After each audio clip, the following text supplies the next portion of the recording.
अस्सलाम वालेकुम। Lecture 27 start करते हैं जी।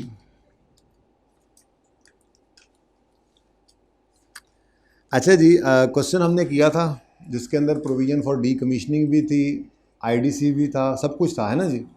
प्रोविज़न फॉर डी कमीशनिंग की थोड़ी सी बात मैं ज़रा कर लूँ आपके साथ। एक तो आप लोगों ने सोल्यूशन जाके शायद देखा हो,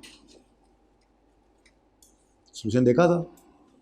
सवाल जो हमने किया था, सवाल डेटॉल वाला सवाल था ना, डेटॉल वाला। कोई बच्चा है ऐसा जो आखिरी दिन आया था और अब आया हुआ है? आप थे आखिरी दिन? हाँ थे। डेटॉल वाला सवाल था। हाँ बस बता दो मुझे। लेक्चर ले लिया है ना, तो बस फिर आए थे, इसका मतलब तो आए हुए थे आप लेक्चर लिया है। जज़ाकल्लाह यार, बहुत शुक्रिया।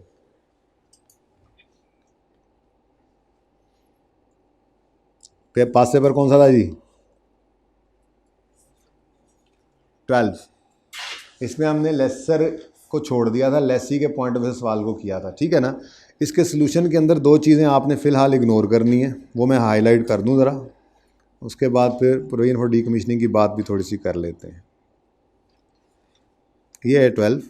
इसके अंदर एक तो आपने इसकी बात नहीं करनी थी, मैंने कहा था आपको कि इसको मत देखिएगा, क्योंकि जितनी प्रोविज़न रिकॉर्ड की थी वो ग्रो हो जाती है, ईयर एंड तक बढ़ जाती है। वो बढ़ाना अभी हमने 2 से 3 दिन लगाने, मैंने आपको कहा है I37 के अंदर जाके प्रोविज़न फॉर डी कमीशनिंग के ऊपर 2 से 3 दिन हमारे, 3 दिन बल्कि 3 से 4 कहना चाहिए, 3 दिन तो कम से कम लगते हैं। वहाँ पर जाके इसकी तफसील देखेंगे। ये दो चीज़ें, ये दो लाइनें आपने इग्नोर करनी थी सोल्यूशन के अंदर, ठीक है, क्योंकि ये डिस्कशन हमने अभी तफसील से नहीं की। बस हमने क्या किया था, जो प्रोविज़न फॉर डी कमीशनिंग बनती थी साल के पहले दिन प्रेजेंट वैल्यू निकाल कर 2.85 उसको राइट ऑफ यूज़ में डेबिट करके लीज लायबिलिटी में क्रेडिट कर दिया था, ठीक है। अच्छा, अगली बात, प्रोविज़न फॉर डी कमीशनिंग की थोड़ी सी डिस्कशन ऐसे ही ज़रा कर रहे हैं।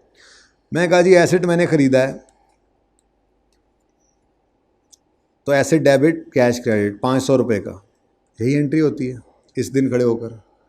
फिर हमने इसको इंस्टॉल करवाया, entry asset debit cash credit installation, ठीक है ना जी। लेट्स से ये 40 रुपये इस पे लग गए।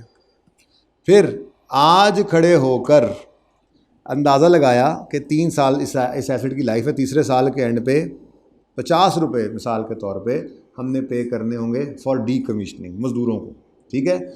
अब वो 50 नहीं, लेकिन उसकी प्रेजेंट वैल्यू निकाल के हमने एसेट की कॉस्ट में वो भी ऐड करनी होती है, asset debit provision for D commissioning credit. अच्छा, अब कितनी होगी भाई? 50 है, अज्यूम करते हैं कि 10% रेट है और 3 साल वापस लाना है, कितना बनता है ज़रा बताओ? 38, ठीक है जी। तो ये थोड़ी सी डिस्कशन थी हमारी। ऐसे ही आईडीसी भी था, आईडीसी की एंट्री भी यही बनती है।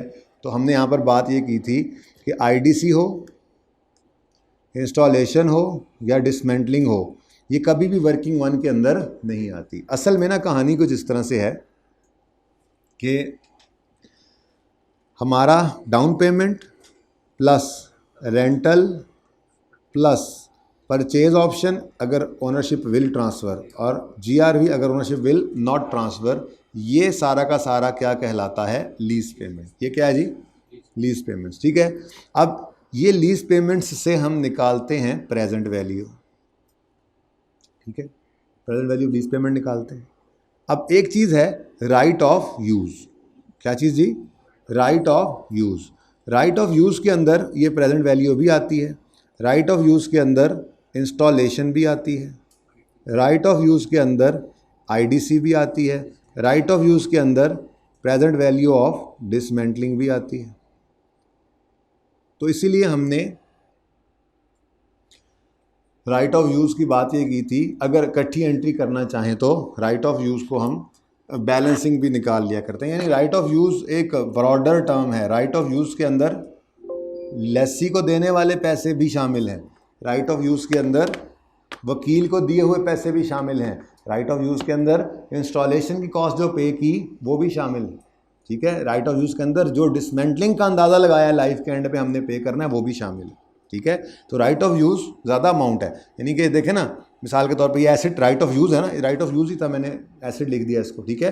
तो एसिड के अंदर सारा कुछ जा रहा है, हमने इसीलिए इस तरह यहाँ ये एंट्रीज हुई पड़ी, इधर देखें। राइट ऑफ यूज़ के अंदर present value of lease payment भी गई है, राइट ऑफ यूज़ के अंदर आईडीसी या इंस्टॉलेशन भी गई है, राइट ऑफ यूज़ के अंदर प्रेजेंट वैल्यू ऑफ डिसमेंटलिंग भी गई हुई है, ठीक है ना। तो present value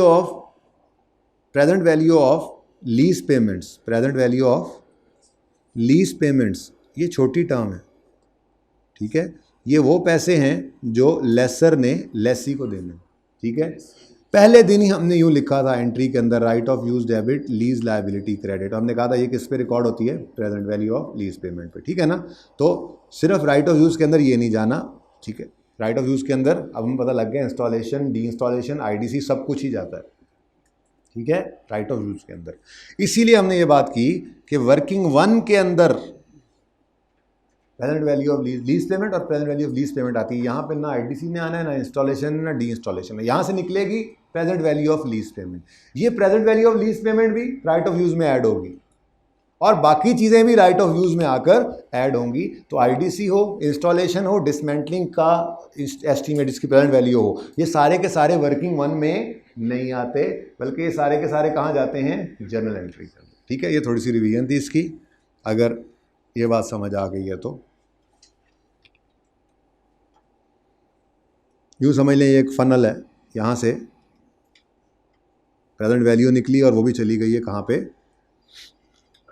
right of use में। तो right of use is a broader term, याद रह जाएगा उम्मीद है, ठीक है जी। चलें आगे।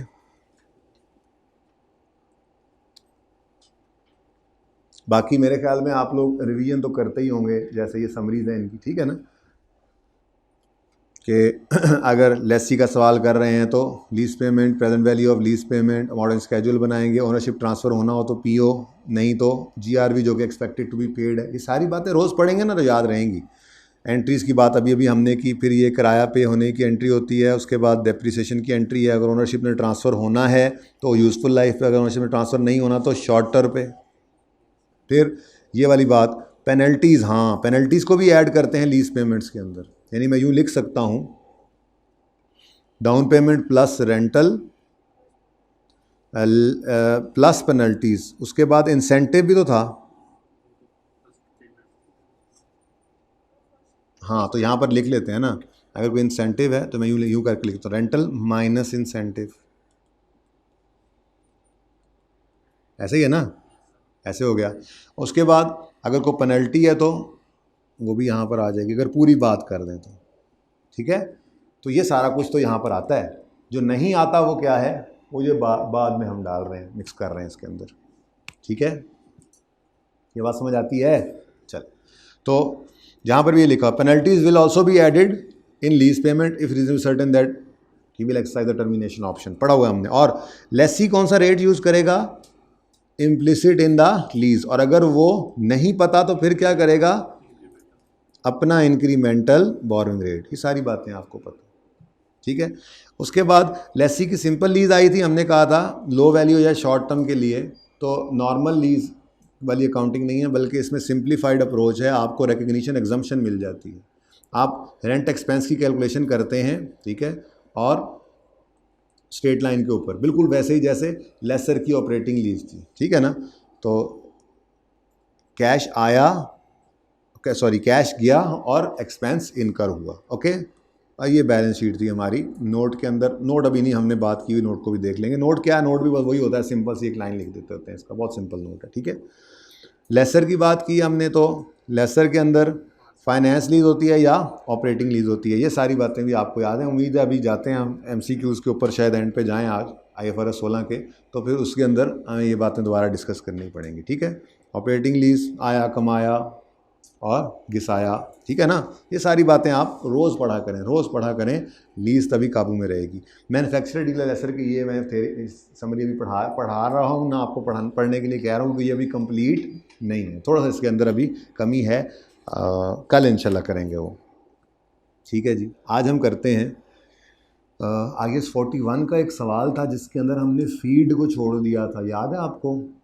IAS 41 का एक सवाल था, रॉकी लिमिटेड नहीं याद आपको? लइये वाला भी नहीं आया हुआ आज, जिसने कहा था सर ये रह ही जाना है, फिर अब घर बैठ के सुन रहा होगा लेक्चर। बता देंगे पास पेपर कौन से सफ़े पे? 595। जी ये देखें रेड लाइंस लगा दी थी इस पे, याद है कुछ?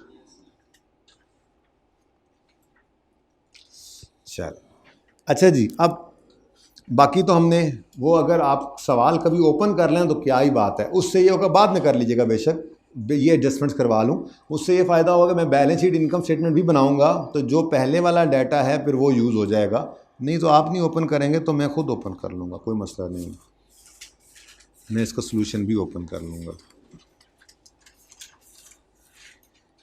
ज़रूरत पड़ने पर। ओके चल अच्छा जी, अब हमने ओपनिंग काउस देखी थी, फिर हमने काउस ख़रीदी भी थी, फिर हमने उसके बाद उनको फिर लेस कॉस्ट सेल पे रखा भी था, और हमने सारी एंट्रीज कर ली थी इस सवाल की। याद है आपको? ये जो डिब्बे लगे हुए थे, आज इन डिब्बों की तरफ आते हैं। पहले डिब्बे के अंदर उन्होंने बताया है कि इन्होंने कैटल फीड इंपोर्ट की है, और दूसरा डिब्बा जो लाल था उसके अंदर उन्होंने एक्सचेंज रेट्स दिए हुए हैं। हम ईद से पहले यही काम कर रहे थे, आपको याद है? ठीक है, अच्छा अब पढ़ लेते हैं। On 1 August 2019 RRL imported cattle feed of $1.5 against 70% payment. अच्छा, अब 1.5 लाख की फीड है, जिसमें से 75% कितना बनता है? 70%। 70% कितना बनता है?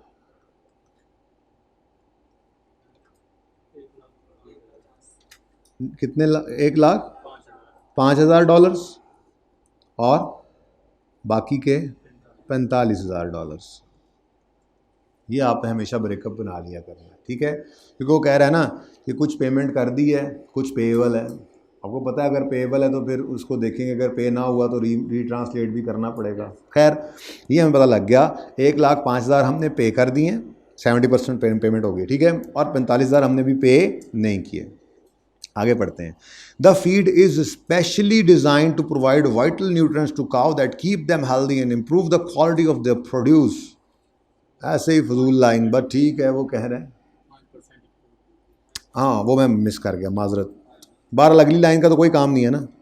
वो कहता है जी 5% RRL also paid 5% custom duty on import.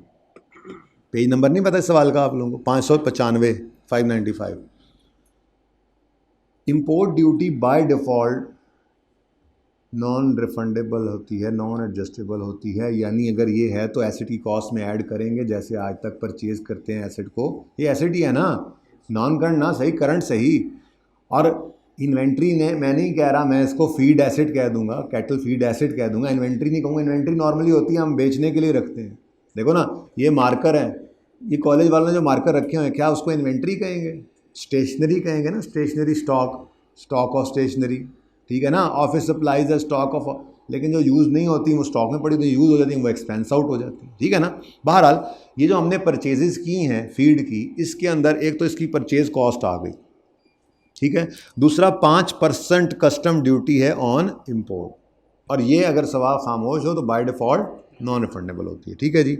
अच्छा अगली लाइन मैंने ऐसे ही पढ़ी, फ़ायदा ही कोई नहीं था उसका। वो कह रहा है जी अच्छा उनकी हेल्थ अच्छी होती है, दूध की क्वालिटी अच्छी होती है, महंगा भी बेचते हैं। हम कहते हैं जी ये इम्पोर्टेड फीड वाला दूध है, इसमें इम्पोर्टेड न्यूट्रिएंट्स भी हैं। At year end 30% of the amount is payable, whereas 40% of the feed is unused.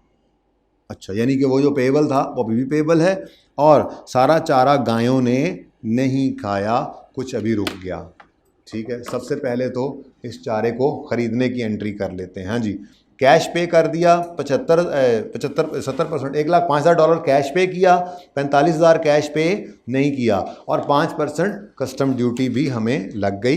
ये सारा कुछ ही कैटल फीड, इन्वेंट्री कहने की बजाय एसेट कह लूँ, कैटल फीड एसिड के अंदर हमने ऐड कर लेना है, ठीक है जी। करें शुरू काम।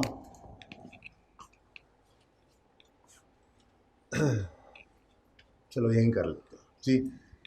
किस दिन ख़रीदा है जी यकम अगस्त 19 पर।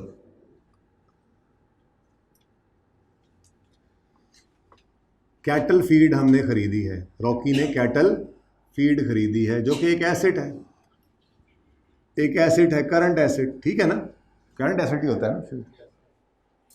गायों के लिए उन्होंने मंगवाई है, गायें खा लेंगी 6-8 महीने में, लेकिन इसके अंदर बहुत कुछ आना है, तो बाकी चीज़ें पहले लिख लेते हैं। सबसे पहले कैश पे किया, कितने डॉलर्स?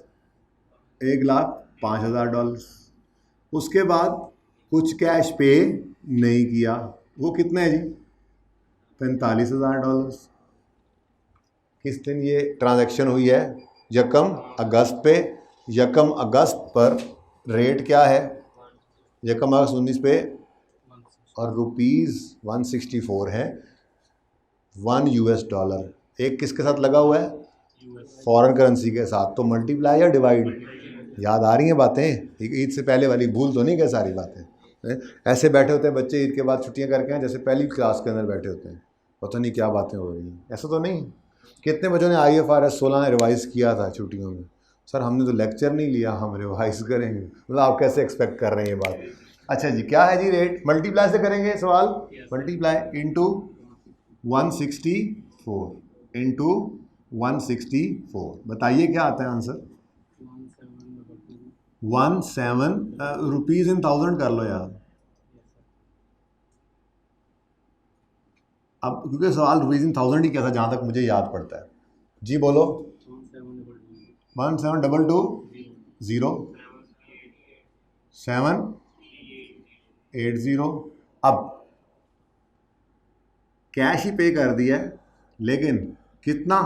17220 plus 7380 into 5%। भाई कस्टम वाले हमारे, उनका कोई फॉरेन करेंसी के साथ कोई लेना देना नहीं है, ठीक है। ये बात तो अभी हमने वैसे भी करनी है कि कौन सी कंपनी के लिए ज़रूरी है कि ये रुपीज़ में कन्वर्ट करे। पाकिस्तानी कंपनी है तो उसके लिए ज़रूरी है वो रुपीज़ में कन्वर्ट करके जनरल एंट्रीज करे, ठीक है ना। लेकिन ये कस्टम ड्यूटी तो वैसे ही पाकिस्तानी पोर्ट के ऊपर हम पे कर रहे हैं, तो जो वैल्यू होती है उसी के ऊपर 5% लगाते हैं ना, तो यही वैल्यू बन रही है। टोटल इतने पैसे दे दिए, इतने नहीं दिए, ठीक है। कितना बना? हाँ 124 भी क्या देते फिर? अच्छा, ये सारी चीज़ें एसेट की कॉस्ट का पार्ट बनती हैं, तो इसको बैलेंसिंग निकाल लो। बोलो 25830, ये हमारे पास आ गया जी। कैटल फीड का स्टॉक इतने का है। समझ आती है बात क्या नहीं समझ आती? बोलो, यहाँ तक को मसला है तो बताएं। क्लियर है? अब कुछ ऐसी बात बताएं कि मुझे लगे कि आप लोगों को याद है अभी भी। IS-21 क्या करेंगे? ईयर एंड पे किसे देखेंगे?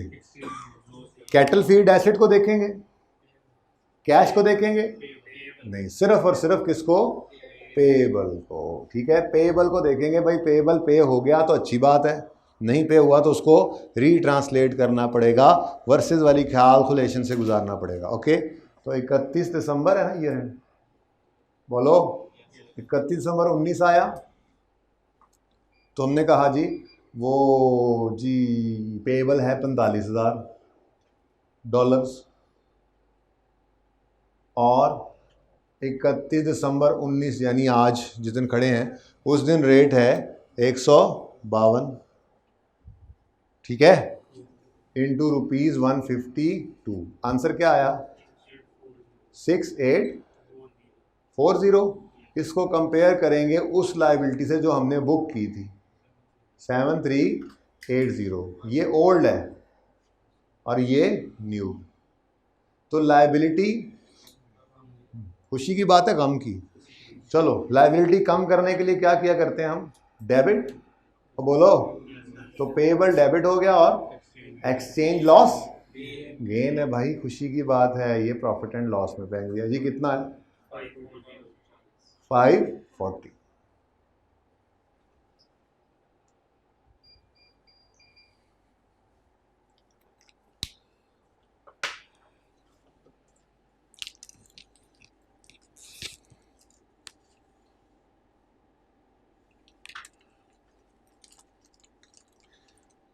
जी बच्चों, अब क्या होगा जी? तो नहीं तो हम कर लेते हैं, हम ऐसे पहले भी करते आए हैं। हम इन्वेस्टमेंट प्रॉपर्टी के अंदर एसेट को फेयर वैल्यू पे रखते थे, तो क्या है वो बिक गया? नहीं बिक गया, आ चुका है गेन। ये तो वैसे भी नहीं है, अगर अभी बेच दोगे तो ये आ जाएगा, और नॉर्मली ये काम हम कर भी रहे होते हैं। हमने सिर्फ IAS 16 के अंदर जाके थोड़ा सा सोचा था, वरना तो और 2-3 चीज़ें ऐसी हम देख चुके हैं जिसके अंदर फ़ौरन गेन लॉस को प्रॉफिट एंड लॉस में फेंकते हैं। जैसे अभी हम बायोलॉजिकल एसेट देख कर आए थे, क्या ये पहली बार कर रहे हैं काम? जो भैंस खड़ी है उस पर जो गेन आया है उसको फ़ौरन प्रॉफिट एंड लॉस में डाल दिया हमने ईयर एंड पे, क्या वो बिक गई है? बहुत सारे स्टैंडर्ड्स ऐसे कहते हैं कि इसको फेयर वैल्यू गेन को, एक्सचेंज गेन को, एक्सचेंज लॉस को, फेयर वैल्यू लॉस को, इनको प्रॉफिट एंड लॉस में डाल दो। इन्वेस्टमेंट प्रॉपर्टी में भी ऐसे ही था, फेयर वैल्यू मॉडल। ठीक है। अच्छा जी, अब कुछ और रह तो नहीं गया? कुछ सोचे सोचे सोचे सोचे सोचे सोचे। वो कह रहा है कि जितनी भी फीड खरीदी थी उसमें से, किधर गया ऊपर, जितनी फीड खरीदी थी उसमें से 40% अभी तक अनयूज्ड है। देखो बचपन वाली बात कर लेते हैं ज़रा। हमने स्टेशनरी खरीदी 100 रुपये की, हमने एंट्री पास की, स्टेशनरी एक एसेट है हमारा, ये डेबिट और कैश क्रेडिट 100 रुपये से। फिर ईयर एंड में हमने देखा 40 रुपये की इन्वेंट्री, 40 रुपये की स्टेशनरी बची पड़ी है, तो हमने कहा इसका मतलब 60 रुपये की खर्च हो गई। तो जो 60 रुपये की कंज्यूम हो गई उसकी एंट्री क्या बनेगी? स्टेशनरी एक्सपेंस डेबिट और स्टेशनरी एसेट क्रेडिट। कितने से? 60 से। कितने से? 60 से। एक्सपेंस में क्या जाना है? जो कंज्यूम होना है। अब अगर आप दोनों का डिफरेंस लेंगे तो इन्वेंट्री में 100 आया था, 60 खर्च हो गया, तो बाकी स्टॉक कितना पड़ा है? स्टेशनरी का स्टॉक कितना पड़ा है? 40 का। ये काम हमने इस सवाल में भी करना। बात समझ आ रही है? आपने कितना स्टॉक खरीदा था? 25,830 का। इसमें से वो कह रहा है 40% अनयूज्ड है। मैं कह रहा हूँ एंट्री तो यूज की करेंगे ना, दूसरे तरीके से भी हो सकती है एंट्री। ठीक है, आप सारा एक्सपेंस कर लेते, अल्लाह माफ़ करे, और फिर उसमें से अनयूज को माइनस करके एसेट बनाते। उससे बेहतर क्या है, सारा रिकॉर्ड किया हुआ था एसेट में, आप जितना खर्च हो गया उसको एक्सपेंस आउट कर दो। ये आसान है। ठीक है, तो 31 दिसंबर 2019 पर फीड एक्सपेंस भाई कह रहे हैं डेबिट करें, सिर्फ एक्सपेंस ना लिखें, तो फीड एक्सपेंस डेबिट, और कैटल फीड जो कि एसेट था उसको क्या कर दें? क्रेडिट। अब कितनी है टोटल फीड? 25,830। इसमें से कितना खर्च हो गया? तो कंज्यूम्ड, खाया गया। ये क्या है जी? खाया गया, कंज्यूम हो गया, खर्च हो गया। इसके अगेंस्ट दूध इनकम भी बन चुकी होगी। ठीक है, तो ये कितना बनता है जी? 498। सवाल की रिक्वायरमेंट तो यहाँ पे हो जाती है पूरी। लेकिन आपको पता है हम तो कुछ एडिशनल काम करेंगे। उधर ही रखें आमिर भाई।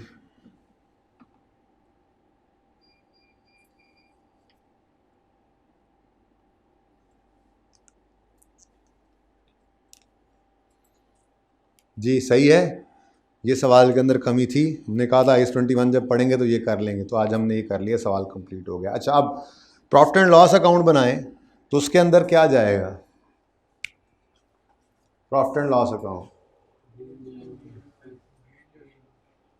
गेन जाएगा एक्सचेंज वाला और एक्सपेंस जाएगा फीड वाला। अच्छा, लेकिन मैं ये चाहूँगा कि चूँकि पूरा सवाल अब इकट्ठा नहीं था तो मैंने आपको इसलिए कहा तो सोल्यूशन ओपन कर लें। आपने नहीं भी किया तो कोई मसला नहीं है, मैं बुक में सोल्यूशन ओपन करता हूँ। लेकिन आपको ये तो याद होगा कि हमने जो बायोलॉजिकल एसेट की अकाउंटिंग सीखी थी उसमें इनिशियल मेजरमेंट पे भी लॉस आता था, और फिर fair value gain loss year and के ऊपर भी आ सकता था, याद है? और एग्रीकल्चरल प्रोड्यूस भी हुआ करती थी। एग्रीकल्चरल प्रोड्यूस का सवाल में कोई जिक्र नहीं था, लेकिन चलो सवाल ओपन कर लेते हैं। ये fair value less cost to sell हमने बाय की थी, जो उसकी 42,000 आई थी, नहीं 39,000 430 है, तो fair value less cost to sell है। एंट्रीज में से ढूंढना पड़ेगा। ये एक्सपेंस, सॉरी ये एक्सपेंस 5780, ये एक्सपेंस किस पे आया था जी? लॉस ऑन इनिशियल रिकग्निशन, याद है? ओपनिंग पे कोई लॉस नहीं होता, वो तो ओपनिंग था, उठा लिया हमने। जो खरीदा, खरीदते ही इन्वेस्ट बायोलॉजिकल एसेट पे लॉस आता था, ये वो लॉस है। अभी इसको लिख लेते हैं। उसके बाद इन्वेंट्री वाली एंट्री हमने कर ली। फिर एंड पे 24,205, ये क्या है? Change in fair value at year end. तो ये क्या है? Change in fair value at year end, और ये क्या है? Loss on initial recognition. ठीक है, उसके बाद दो चीज़ें हमने आज पढ़ ली हैं। ठीक है, तो ये प्रॉफिट एंड लॉस के अंदर आ गई चीज़ें। पहली चीज़ fair value gain at year end, कितना था? कितना है? 24,205। इसको ना चेंज इन फेयर वैल्यू कर लेते हैं, ज़रा जनरलाइज हो जाएगी बात, अलग अलग याद नहीं करना पड़ेगा। Change in fair value at year end, तो गेन होगा या लॉस होगा, हमारा काम चल जाएगा। ठीक है, कितना है जी? 24,205 गेन है ना, पॉजिटिव रख लें। ठीक है, उसके बाद नेक्स्ट क्या है? जिस दिन खरीदा था हमने बायोलॉजिकल एसेट, आपको याद है, उसको fair value less cost sell पे रखते थे और कैश में आउटफ्लो लेते थे। जितना कुछ होता था तो इनिशियल रिकग्निशन में ही लॉस आ जाता था, ये वो लॉस है भाईजान, भाईजान, भाईजान, ये वो लॉस है, वो वाला, वो। तो लॉस ऑन इनिशियल रिकग्निशन जी 5780, लॉस है तो नेगेटिव साइन से शो कर दिया। और उसके बाद आज वाले दो हैं, आज वाले दो आइटम्स हैं, एक एक्सचेंज गेन है और दूसरा फीड एक्सपेंस है। तो चलो सही है, फिर जैसे आ रहा है तो कौन सा को तरतीब ज़रूरी है? एक्सट्रैक्ट्स जो बना रहे हैं हम, तो वैसे तो सवाल में ये रिक्वायर्ड भी नहीं थे, लेकिन ज़रा तैयारी हो जाएगी इसकी भी। एक्सचेंज गेन है 540 और फीड एक्सपेंस है 15498।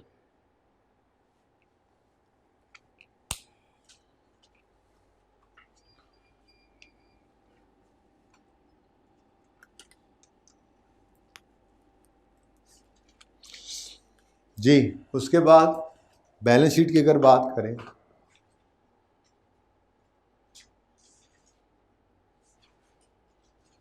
तो बच्चों बैलेंस शीट में कोई नॉन करंट एसेट है हमारा? नो मत करें, बायोलॉजिकल एसेट हैं तो सही। जो भी वर्किंग आपने की थी, वो वर्किंग जिसमें फेयर वैल्यू गेन लॉस निकला था, ये 24,000 वाला, ये वर्किंग 3 के अंदर जो क्लोजिंग होता है वो बैलेंस शीट में नज़र आता है। ठीक है ना? तो वर्किंग 3 के अंदर ये ओपनिंग था, ये परचेज थी, ये क्लोजिंग निकाला था, ये बैलेंसिंग निकाला था, याद है? बैलेंस शीट के अंदर बायोलॉजिकल एसेट इस 157,685 पे नज़र आएंगे। ऐसे ही है 157, इसमें कोई मसला है तो बता दें। I41 रिवाइज होना शुरू हो गया एकदम से, ठीक हो गया। उसके बाद नई चीज़ करंट एसेट में कैटल फीड। अच्छा, अब इधर देखें जी, कैटल फीड कितनी थी? 25,830। इसमें से कितनी एक्सपेंस आउट हो गई? 15,498। तो ये एक्सपेंस में डेबिट, एसेट में क्रेडिट हुई है ना, तो यहाँ पे 15,498 कितना? 10,332। समझ आ रही है? उसके बाद करंट लायबिलिटीज़ में पेएबल फॉर फीड आना है। अब दो तरीके हैं, या तो आप इस पेएबल 7380 में से इस 540 को माइनस कर दें, या एक आसान तरीका ये है, यही वाली फिगर गौर करें तो उठा लें। ठीक है, तो पेएबल कितना पड़ा है जी? 6840।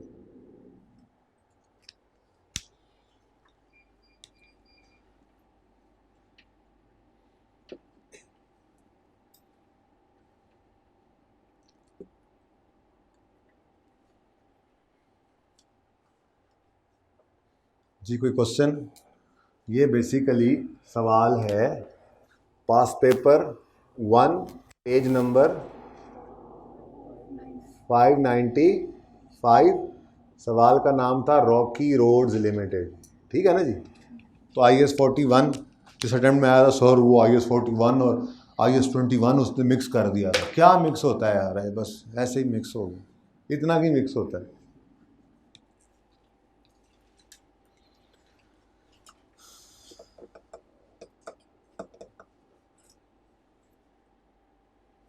ठीक है जी,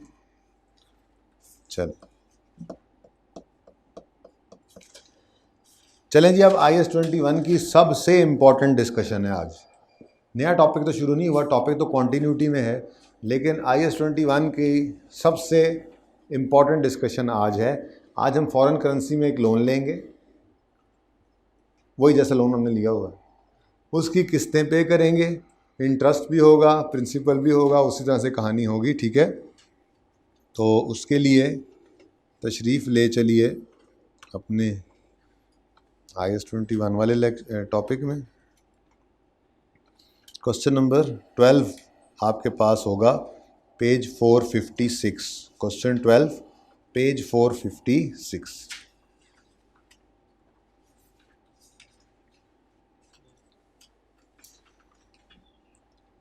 BS limited, page 456, question number 12, BS limited. तैयार है सब? करें शुरू।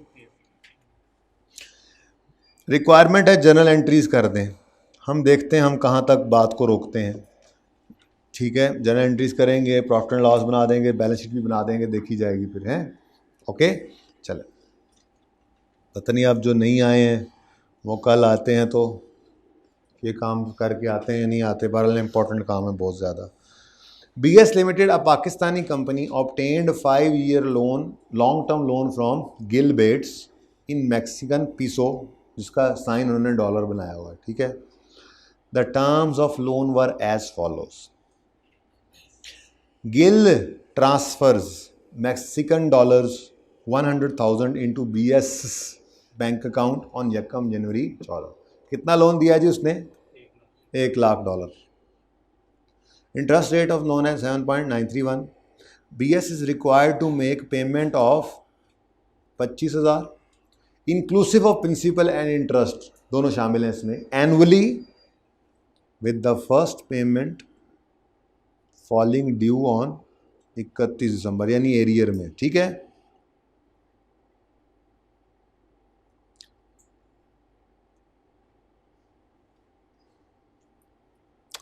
ओ ये कोई गड़बड़ लग रही है।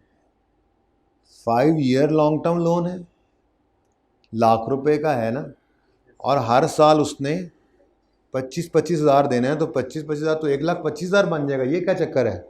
लाख ले रहे हैं गिल से और वापस 1,25,000 कर रहे हैं, क्यों? ओ अब कहानी क्या है? यकम जनवरी 2014 पर लोन लिया है ₹1,00,000 का, और सालाना किस्तें हैं एरियर में 25-25 हज़ार की 5 किस्तें हैं, 31 दिसंबर 14, 15, 16, 17 और 18, ठीक है। अब अगली कहानी की आपको समझ लग गई है, तस्वीर तो नहीं बनानी थी किसी ने। अगली कहानी की आपको समझ लग गई है। मसला क्या है? मसला ये है कि लीज़ की तरह से ही लोन, मैंने कहा था लीज़ एक लोन ही होता है, लीज़ की तरह से एक अमाउंट है प्रिंसिपल की, बस प्रेजेंट वैल्यू निकालनी पड़ती, सवाल में जो गिवन है वही होती है, ठीक है। दूसरा, किस्तों में से इंटरेस्ट और प्रिंसिपल अलग अलग करना है, तो उसी तरह से अमोर्टाइजेशन स्केड्यूल हमने बनाना है, ठीक है। तो सबसे पहली वर्किंग हमारी होगी डेट इंस्टॉलमेंट, प्रिंसिपल, इंटरेस्ट और बैलेंस। लेकिन सबसे रहनुमा कीमती उसूल, आपने लोन का अमोर्टाइजेशन स्केड्यूल बनाना है हमेशा फॉरेन करेंसी में। ठीक है, तो पहली चीज़ लिखी हुई किताब के अंदर, वैसे लिखना चाहें तो भी ठीक है, ना भी लिखें तो भी ठीक है, लेकिन उसूल क्या है? उसूल ये है कि आपने फॉरेन करेंसी लोन का सवाल आए तो आपने अमोर्टाइजेशन स्केजुअल, मतलब लोन अमोर्टाइजेशन स्केजुअल, लीज का नहीं है, लोन का है, पर है तो अमोर्टाइजेशन स्केजुअल ही ना। ठीक है, अमोर्टाइजेशन स्केजुअल को हमेशा फॉरेन करेंसी में बनाना है, हमेशा फॉरेन करेंसी में बनाना है। ठीक है, किस दिन लोन लिया है जी? 1 जनवरी 14 में। कितना लोन है जी? $100,000। ठीक है, उसके बाद इधर देखें बच्चों एक दफ़ा, 31 दिसंबर 14 पर 25,000 रुपये होने, फिर 31 दिसंबर 15 पर भी 25,000 रुपये होने, 16 25,000, 31 दिसंबर 17 25,000 और 31 दिसंबर 18 पर भी 25,000 डॉलर्स में बन रहा है जी ये। ओके, फॉरेन करेंसी में। तो ये बात याद रहेगी। अगर फॉरेन करेंसी लोन हमने लिया है, ये सबसे इंपॉर्टेंट पोर्शन है आईएस 21 का। ठीक है, अगर फॉरेन करेंसी का लोन हमने लिया है तो फिर लोन अमोर्टाइजेशन स्केजुअल हमेशा बनाएंगे फॉरेन करेंसी में। ठीक हो गया? आगे तो काम आपको पता है, आसान ही है। इंटरेस्ट रेट क्या गिवन है जी? 7.931। चलें जी, फिर शुरू हो जाए, करें बिस्मिल्लाह। 1 लाख पे लगाएं 7.931 79। ये पहला इंटरेस्ट निकालें या रहने दें? एरियर है। ठीक है जी, प्रिंसिपल 170698293 लगाएं इस पे 7.931 6577 प्रिंसिपल 423 बैलेंस 508। बस कर दें, आगे ज़रूरत पड़ी तो बनाएंगे। सवाल की रिक्वायरमेंट है 14 और 15 की जर्नल एंट्रीज करनी है। ठीक है, इससे आगे ना बनाइएगा, यहाँ तक नोट हो जाए तो बता दें।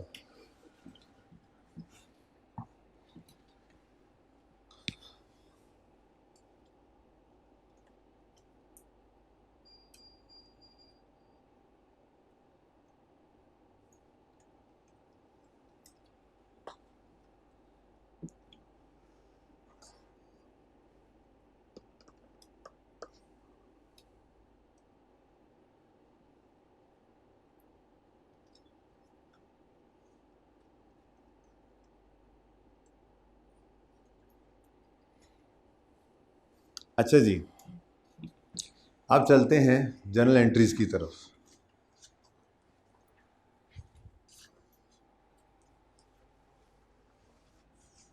ये कहीं अलग से इस चीज़ को नोट कीजिएगा क्योंकि ये गलत वाली एंट्रीज़ हैं। मैं चाह रहा हूँ कि आपको ट्रांजिशन दिखा दूँ, मतलब गलत एंट्रीज़ गलत नहीं वैसे कह रहा, लेकिन जिस तरह से सवाल को हमने लेकर चलना है इस टॉपिक में, फॉरेन करेंसी लोन आए तो उस तरीके के ऊपर लेके आना है आपको।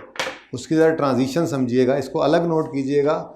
इस सवाल की रिक्वायरमेंट जनरल एंट्रीज जो हैं वो फिर जो मैं आपको बताऊंगा फाइनल वर्जन उस तरह से करनी है। एक लेजर भी अभी बनना है हमारा, ठीक है ना, वो अलग से होगा। लेकिन फ़िलहाल ज़रा समझ लें कि कहना क्या चाह रहा हूँ मैं आपको। 1 जनवरी 14 पर लोन आया, एंट्री कैश डेबिट। थोड़ी देर के लिए मैं इसको रुपीज़ में भी नहीं कर रहा, थोड़ी देर के लिए डॉलर्स के अंदर कुछ समझा रहा हूँ, एंट्री समझा लो फिर कर लेंगे कन्वर्जन वगैरह। ठीक है, कितना है जी लोन? 1 लाख। ठीक हो गया? जैसे लीज आती थी तो right of use debit, lease liability credit, बिल्कुल वैसे ही। उसके बाद ये लोन की एंट्री हो गई। ये फिर क्या है जी? ये loan debit, interest expense debit, cash credit, ऐसे ही करते थे ना एंट्री। बोलो, लोन डेबिट कितने से? 17069, इंटरेस्ट एक्सपेंस डेबिट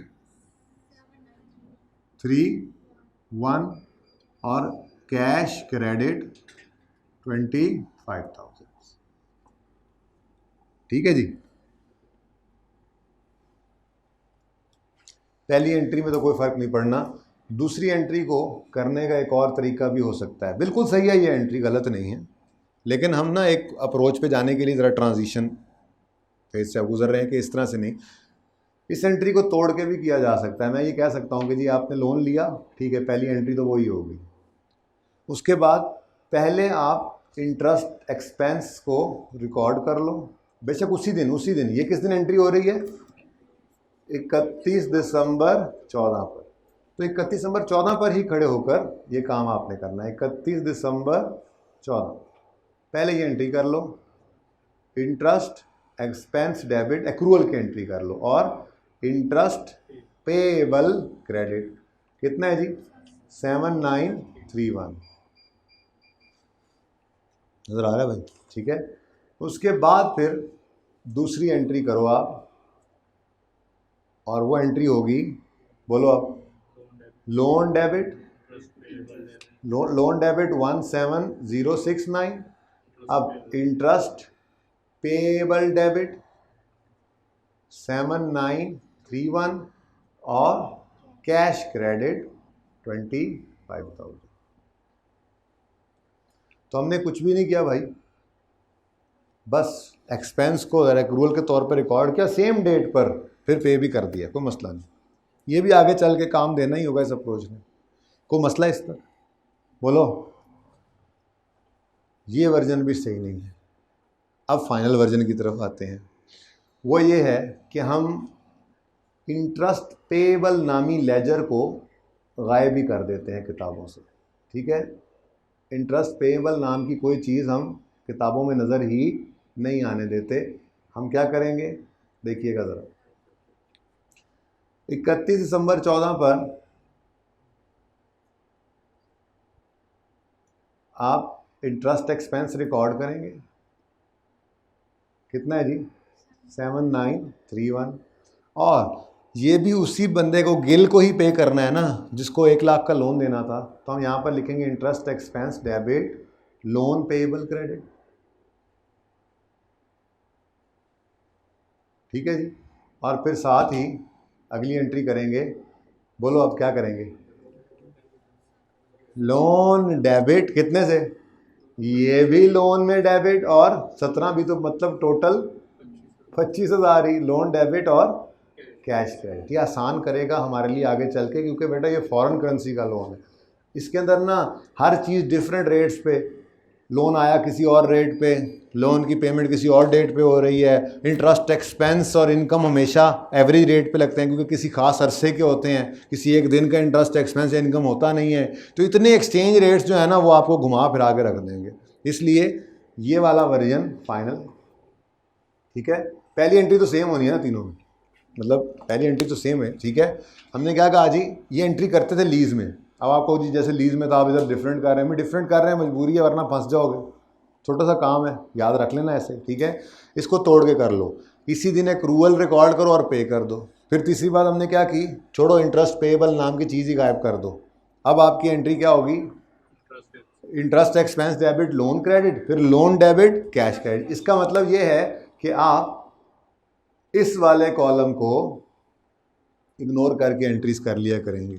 हाँ, वो अलग बात है कि बैलेंस शीट बनाते हैं मुझे इस कॉलम की फिर ज़रूरत पड़ेगी, लेकिन फिलहाल इस कॉलम को इग्नोर करें। देखो एंट्री क्या बनी, cash debit loan credit, interest expense debit loan credit, loan debit cash credit, interest expense debit loan credit, loan debit cash credit, interest expense debit loan credit, loan debit cash credit, interest, बोलो बोलो बोलो, interest expense debit loan credit, loan debit cash credit. बस ये entries आसान हो गई। फिर बात समझ आई है? तो इसको नोट करें, मैंने मिटा देना है, क्योंकि असल ये एंट्रीज नहीं, असल तो फिर ये वाली एंट्रीज आनी है, वो करेंगे इंशाल्लाह। ठीक है,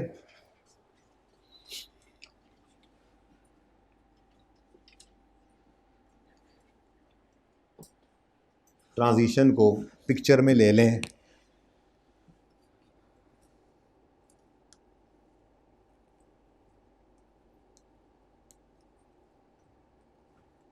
उधर ही रखें अभी।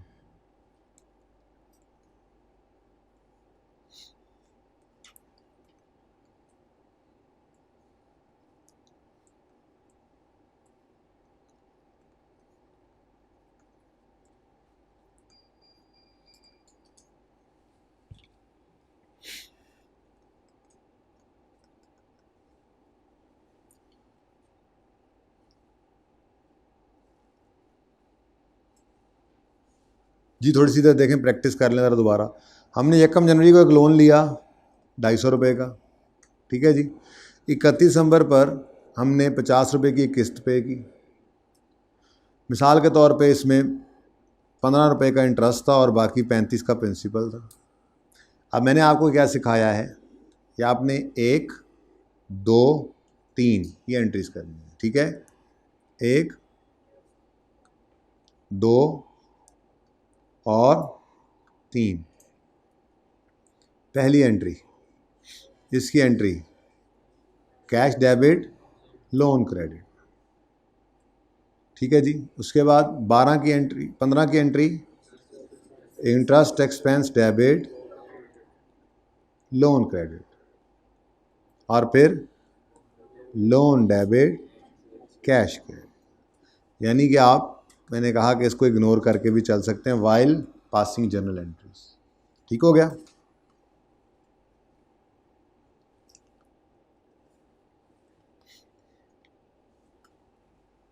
डन जी। चल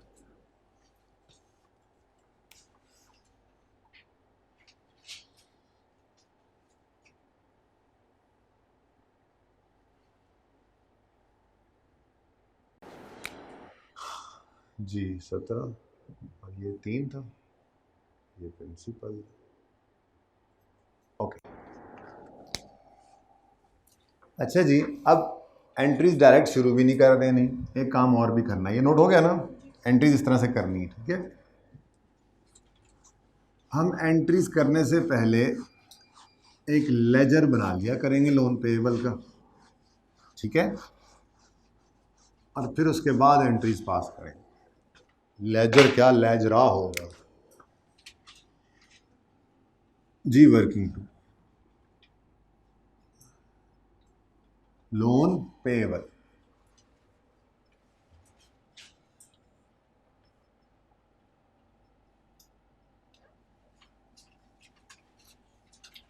अभी तक काम वही चल रहा है कि मैं फॉरेन करेंसी को ही लेकर चल रहा हूँ।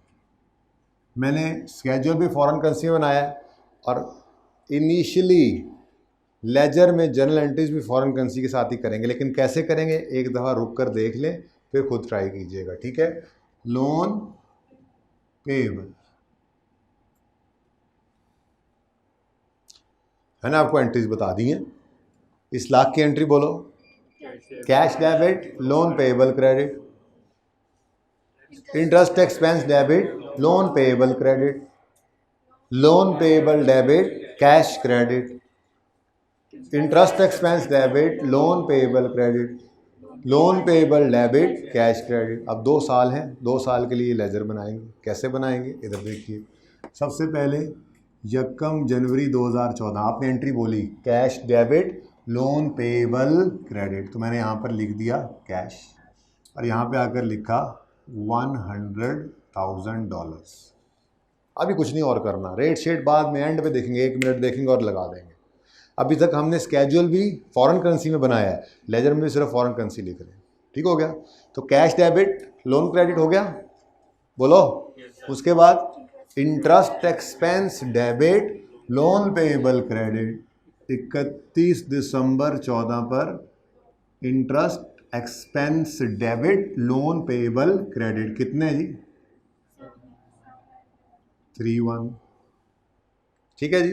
उसके बाद loan payable debit cash credit, 31 दिसंबर 14 पर loan payable debit cash credit कितना जी, 25,000, ठीक है जी। और एक एक लाइन छोड़कर यहाँ पर हम 31 दिसंबर 14 पर जो क्लोजिंग निकालेंगे वो बैलेंसिंग फिगर निकालेंगे। कैसे, कैलकुलेटर निकालेंगे, वहाँ से नहीं देखना, बैलेंसिंग निकालना है। वो वजह होगी आगे के लिए बता रहा हूँ जी। 1 लाख जमा 7931 माइनस 25,000 82,931, ठीक है जी। ये 82,931 क्या है जी, बैलेंसिंग। ठीक हो गया जी।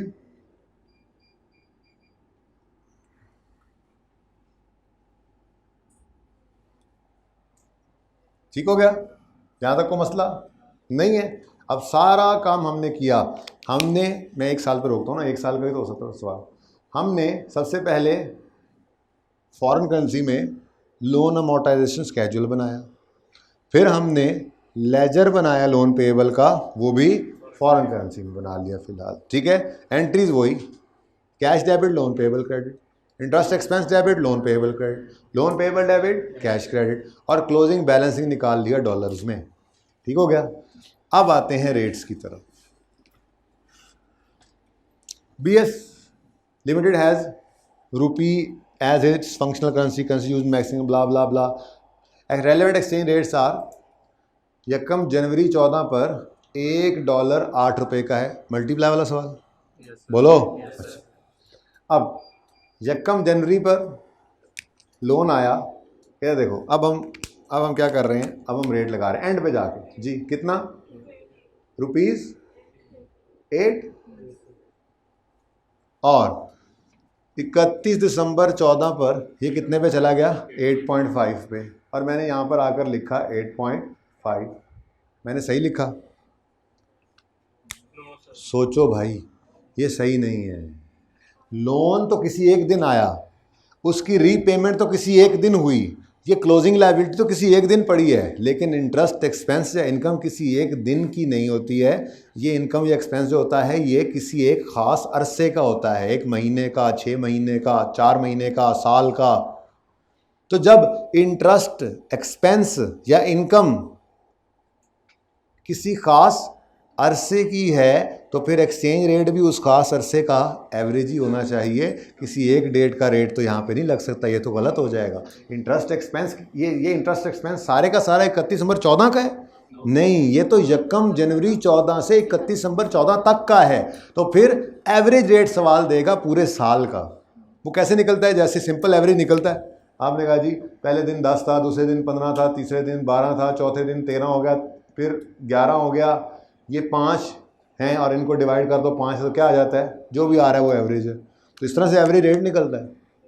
अब आपने नहीं निकालना, वो आपको सवाल में गिवन हुआ करेगा, ठीक है। लेकिन याद रखने वाली बात क्या है, इंटरेस्ट इनकम या एक्सपेंस को आपने हमेशा एवरेज रेट पर रिकॉर्ड करना होता है। तो 2014 का एवरेज रेट कितना है? 2014 का 8.2, याद रहेगी ये बात, ₹8.2। इंटरेस्ट इनकम और इंटरेस्ट एक्सपेंस, इनको हमने एवरेज रेट से मल्टीप्लाई करना होता है, क्योंकि ये किसी ख़ास अरसे का एक्सपेंस या इनकम होती है, ठीक है जी, ओके। अच्छा, बाकी ये तो फिर क्लोजिंग पर ही है। हमने 31 दिसंबर 14 पर पेमेंट की तो 8.5 के हिसाब से उस दिन पेमेंट हुई। ऐसे ही करते थे ना, पेमेंट वाले दिन कैश में वही अमाउंट लेते थे ना। बोल तो दो सर, हमें याद ही नहीं है। और ये क्लोजिंग भी, ठीक है जी। चलो अब बस कुछ भी नहीं रह गया, अमाउंट्स निकालो, बोलो। 8 लाख 65334212500, बोलो। और इसका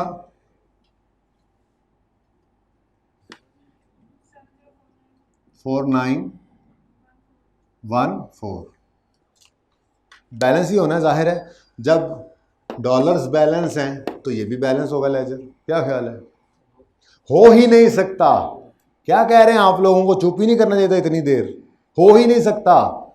डॉलर्स बेशक बैलेंस हो रहे थे, लेकिन इधर तो देखो, ये 8 पर लोन आया, एक्सपेंस 8.2 पे रिकॉर्ड हो रहा है, पेमेंट हो रही है 8.5 पे, क्लोजिंग 8.5 पे पड़ा है। तो ये वर्सेस वाली कैलकुलेशन खुद ब खुद ये लेजर करके दे रहा है। जैसे हमने आखिरी दिन ईद पे जाने से पहले, आपने लेक्चर ले लिया है, ठीक है, जिन्होंने नहीं लिया उनको क्या पता, ईद पे जाने से पहले हमने बैंक में पैसे रखवाए थे, ठीक है, और उस बैंक में पैसे जो रखे थे उन पर पड़े पड़े ईयर एंड के ऊपर गेन लॉस आया था। तो मैंने कहा था अलग अलग क्या उनको करना, लेजर खुद ब खुद वर्सेस वाली कैलकुलेशन कर देता है। तो ये कभी भी बैलेंस नहीं हो सकता।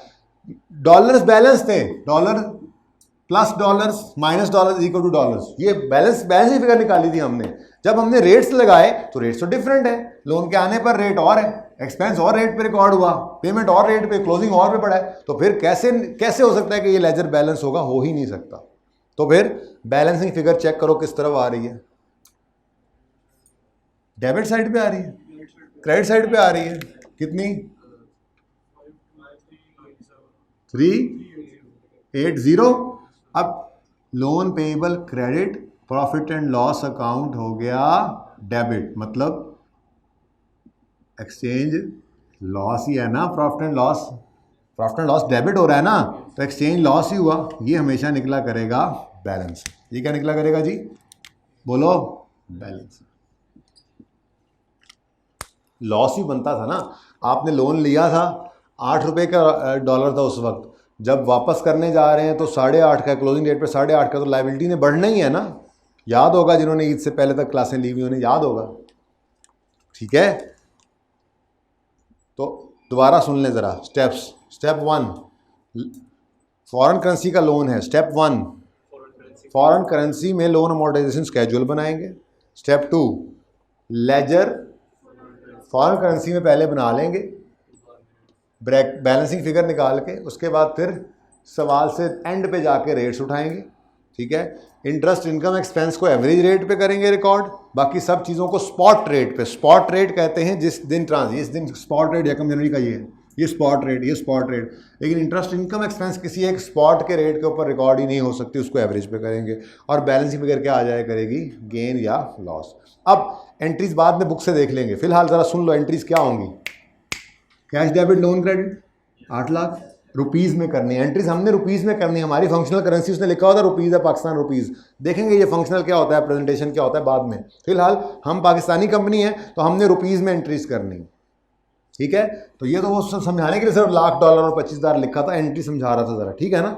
अब cash debit loan payable credit 8 lakh, interest expense debit loan payable credit 65,34, loan payable debit cash debit 212,500, और प्रॉफिट एंड लॉस में exchange loss debit loan payable credit. ये 4 एंट्रीज हो गए, ठीक है। सही है। चलें अब 1 मिनट नहीं 2 मिनट ले लें, और अगला साल आप करें वर्किंग में, तो आप पॉज करके नया पार्ट शुरू कर लें।